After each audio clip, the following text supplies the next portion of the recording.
Proverbs chapter 15, verse 20, a wise son makes a father glad, but a foolish man despises his mother. In chapter 17, verse 6, children's children are the crown of old men, and the adornment of children is their fathers. In chapter 19, verse 18, discipline your son because there is expectation, and do not set your being on his destruction. In chapter 20, verse 20, whoever curses his father or his mother, his lamp is put out in deep darkness. In chapter 22, verse 6, train up a child in the way he should go, even when he is old, he turns not away from it. In verse 15, folly is bound up in the heart of a child. The rod of discipline drives it far from him. In chapter 23, verse 13, do not withhold discipline from a child. If you strike him with a rod, he does not die. Strike him with a rod and deliver his being from Sheol.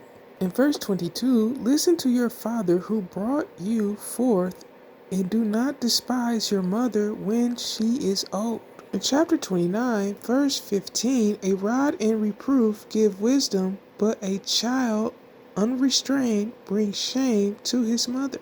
In verse 17, discipline your son, and he brings you rest and delight to your life. In chapter 30, verse 17, an eye that mocks his father and scorns to obey his mother, ravens of the wadi dig it out, and young eagles eat it. In Matthew chapter 15, verse 4, for Elohim has commanded, saying, respect your father and your mother, and he who curses father or mother, let him be put to death.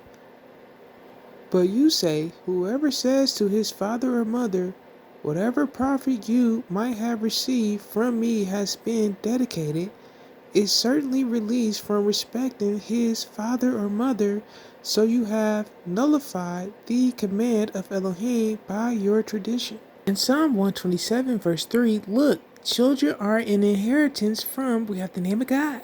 The fruit of the womb is the reward. In John chapter 3, verse 16, for Elohim so loved the world that he gave his only brought forth Son, so that everyone who believes in him should not perish, but possess everlasting life. In Colossians chapter 3, verse 21, fathers, do not provoke your children, lest they become discouraged.